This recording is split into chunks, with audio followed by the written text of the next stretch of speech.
Well, this is NEWSDAY. Let's continue our discussion now on the aftermath of the South governors and other stakeholders meeting with the presidential delegation led by the Chief of Staff to the President, Professor Ibrahim Gambari. Well, the region is demanding restructuring of the country to ensure true federalism and guarantee peace, security and stability of the country. For more on this, the former president of IJAW Youth Council, UDENGS, ERADIRI, joins us now in the studio. We'll have Asoko Achibong. He's a lawyer, former presidential candidate, join us later in the course of the program. UDENGS, glad to have you join us. Yeah, thank you. Good afternoon to you and members of the studio as well as Nigerians. Well, let's start off from your comment about the fact that nothing stops the South from developing their own refineries, no matter how little it is, that the governors can do same. Why did you make that statement? Well, you know, I've been in the agitation for a while now. I have been in the forefront for peaceful agitation in the Niger Delta for an inclusion of our people in what is going on, economically, politically, and otherwise. And I have come to realize that we must begin to deviate from the blame game and begin to be innovative in our approach towards resolving the issues in the Niger Delta. And what are the issues? We need economic advancement of our people. We need young people to be involved in what's going on. We need jobs to be created for our people. Once there are jobs for young people, there will be less conflict in the region. And so leaders, governors must change the way they do things. If Zamfara is mining gold, as it is said, which is not correct, as a state government, Zamfara is not mining gold. What Zamfara is doing is what every other governor in the Niger Delta can do. This Zamfara government is going to buy gold from illegal miners, the same way Chinese people are buying, the Swiss are there, Germans are there, all kinds of people are in Zamfara buying from those illegal miners to go and further make profit. As a Southerner, and even me and you can go there and buy. So we needed to interrogate it properly before we send the wrong message for young people to carry on, and then eventually we begin to raise issues. Zamfara is not mining gold. The governor of the day, not holding brief for him, decided to say, cool, let me invest in sovereign wealth fund, for instance. Your country could buy gold as a means of saving for the state. So the governor said, let me use the state funds, because he could have been doing it individually and nobody will hear. The same way former generals, PAMSECs, government officials are in the business of mining illegally and nobody have heard. But the governor said, let me use the funds to buy and save this gold in CBN for the betterment of the state, just as our former governor was saving 1 billion every month from the state allocation. He could have used that money to go and buy that gold. It didn't stop anybody. So we are saying that if it is accepted in Lagos State, in Zamfara State, sorry, then we could have as well gone to reach out to our illegal miners and buy the diesel, as it were, probably set up a proper system that will buy from these boys and then also distribute it to the country and make money. Because today, over 70% of the AGO that is used in Nigeria, in fact, this studio, as we are seated, the diesel you are using, if we carry out a forensic exam, you will discover that it is coming from the Niger Delta. So if the Niger Delta forest is churning out diesel to sustain this country, because we know that none of the refineries are functioning, then we could as well organize it as a government. If the federal government is refusing to organize it because it is in the Niger Delta, because in Nigeria we have two laws. In the north, you have the Presidential Initiative on Gold Mining. You have a commission that is putting illegal miners together and working with them. But in the south, they criminalize our own and kill our people. So we are saying, no, we cannot have two laws in the same country. So if they are doing it and it's acceptable in the north, why can't our governors also come together, call our assembly members together, and then make laws to protect the activity that is going on in the Niger Delta with that sole aim of creating jobs? I have been in the system. I know what is going on. Over 1 million young people are in the forest at night. When you are sleeping, look into the Niger Delta forest. Over 1 million young people scattered across trying to mine these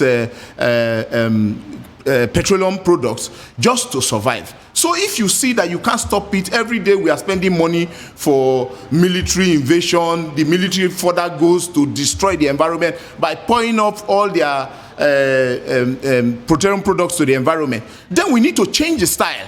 And I want to thank God that President Buhari, based on our argument, have today agreed that, yes, they should organize that sector. And Senator Itainan, who is his special advisor on Niger Delta affairs, is the one driving that process. In fact, a conference was supposed to hold where every stakeholder would have been brought together to further design a way forward. So my argument towards our governors was clear that, look, if this thing is happening, why should we continue in the same way to complain and say, oh, Zamfara is doing this, so you must allow us to do this? Nobody will allow you. You must take the initiative. Okay. And then, if I can come in here, it's a conversation, not a monologue. If I can come in here, you said we must deviate from the blame game and become innovative. So I'd like to ask you then, what does restructuring personally look like to you? What are the key principles behind restructuring that we need to see? Well, for restructuring, we must unbundle the way we run government in Nigeria to the point where states should be able to harness resources in their environment and pay tax to the center. We also need to unbundle a lot of laws that we have put under exclusive list and things like that so that the country can function for us. But within this argument of restructuring, there are low-hanging fruits that we can leverage upon to move our states, to move our region, and to move our country to the next level. And that's why I'm talking about what the low-hanging fruits. If we have a government today that operates one law in one part of the country and then deliberately want to change it when it gets to the other part of the country, then the leaders in that area must begin to look at these things and then be innovative in an approach that will save its people. So for me, the argument of restructuring is a credible one. But while we are dragging on that argument and Nigeria is going left, right, the way we are going, we need to look at the low-hanging fruits and say, what do we do to save our environment? If you come to the Niger Delta and see what is going on, I think that, for me, I'm not satisfied with the way leaders and governors in the region are driving the development of the Niger Delta. We used to have a Brace Commission. The Brace Commission was the Bayelsa Rivers, Akwa Ibom, Cross River, Edo State, that came together to say, let us have a commission that we will use to advance economically, politically, and otherwise for the region. Where is that Brace Commission? What has happened to it? Just not too long ago, we are talking about mining licenses that the president will soon announce winners of the bid rounds. How many governors in the Niger Delta sat up to say, look, let us set state-owned petroleum companies in order to participate so that we can now go and say, these resources in our area, so you must give us first right of refusal. None of them did that. Right. But tomorrow they will start complaining about it.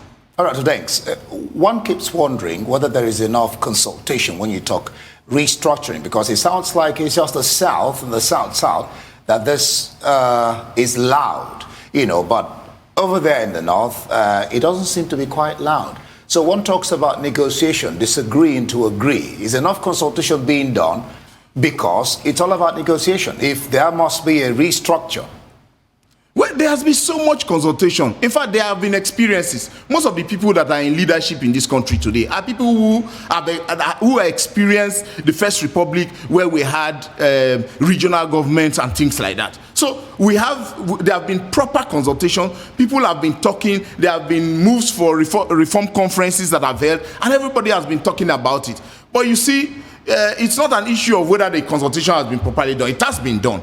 But when you have the institution of state being controlled by one part of the country, it is usually difficult for people to wake up one day and want to change it. A lot of people are benefiting from it. Go to the civil service in Abuja today. Let me say 70% of civil service is dominated by one part of the country.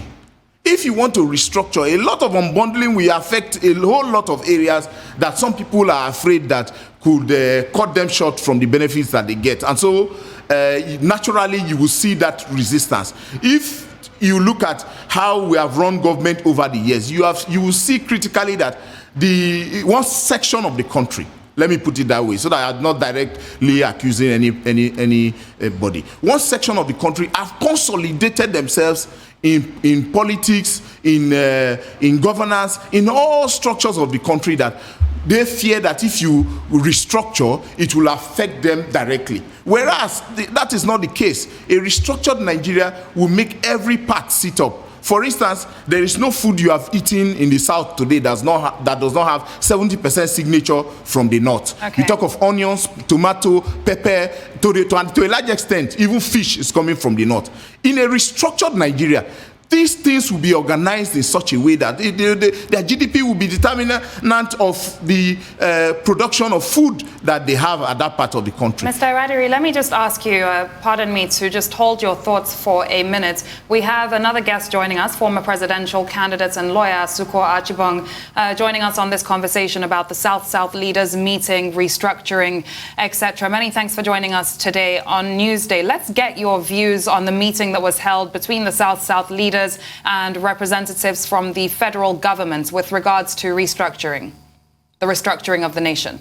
Okay, maybe that question that you just asked. For me, there was something new about what happened in the meeting between the governors and the Abuja delegation. There are issues that have been raised over the years. Nobody is expecting any new thing. We have had meetings with the principal himself, the President of the Federal Republic of Nigeria. Several meetings, several calls for change have been done, and nothing have happened. So I just feel that meeting was just a jamboree to fulfill righteousness, that yes, because of the NSAS issue, they are going around just to buy time. Yeah, I'll put it that way. Otherwise, I don't see anything that will come out of it. If we wanted to see change, yes. Are you then saying, I'll ask you a question, but I'm referring to what you just said. Are you then saying that all the governors who organized that meeting, and of course the presidential delegation, they were wasting their time? That's one question. Why are the leaders of the Niger Delta, that's the next question, demanding the relocation of the headquarters, because that's one of the things that came out of the meeting, of the headquarters of the subsidiaries of the NNPC to the region? What do you hope they will achieve with this? Okay, what I said was the other meeting, it's not the first time, just like I said. From the time of President Obasanjo, I've been following to attend meetings, and I've attended so many meetings. I've seen so many meetings of such, and then nothing comes out of it, because the demands have remained the same demands that we have asked in the past. And the delegation that came from Abuja does not look like the delegation that can actually make things happen, different from where we are. We are in this country, so let's not pretend about it. The issue of the oil majors going to the Niger Delta. Yes, it has been a call that have been there over the years. But you see, the more we grow older, the more we begin to understand some of the dynamics surrounding the movement of companies to an environment. Lagos, if we want to ask the question, Lagos seems to be a place where people can easily do business together, and that's why everybody is migrating here. For me, while we were the call for the NNPC, subsidiaries of the NNPC to move, it is a welcome development, because even during the acting days of the vice president had already made that clarion call. But at that time, he directed his statement to the oil majors. But I was saying then that if we are saying that the oil majors should move, then those conglomerates of NNPC that are deep in the oil and gas business should, first of all, as a mark of responsibility of government, to show that, look, we have moved DPRO to Port Harcourt or Bayelsa or Akwa Ibom, and therefore the oil majors should move. That would have shown that, yes, government was serious. And I think that the demand from the Niger Delta governors in their meeting was in that direction, that those subsidiaries that regulate and control the oil and gas sector should truly be in the Niger Delta environment. And in recent times, we begin to hear that even DPR also was to be moved to Abuja. Come on. We are complaining about Lagos, which is just our neighbor, that in recent times have also joined the producing states, which is no longer out of place for those such institutions to be in Lagos. We are now moving it to Abuja. But again, looking at it on the other hand, are our Niger Delta states safe? what role are our governors and leaders playing to ensure that the place is safe? As I talk to you, it's not only Shell or Mobil that is important. In fact, in the value chain of empowerment in the Niger Delta, Shell and IJAW just play, Shell, IJAW and the majors just play a minute role. It is the servicing company's presence that actually play the major role of employing the people and empowering and spending money in the economy of the states. As I talk to you, some of those companies owned by Niger Deltans have left the region for obvious reasons of not having a peaceful environment to do business. And that's what we have always said, that we need to sit down with our people. Our leaders need to sit on the table and say, what is the problem that most companies, even the ones owned by us as Niger Deltans, are moving away from Port Harcourt. Every Port Harcourt boy you used to know have moved. So we'll have to bring the conversation to a close here. Unfortunately, we've run out of time. Many thanks to you, UDENGS ERADIRI, former president of the IJAW Youth Council, for joining us on NEWSDAY today.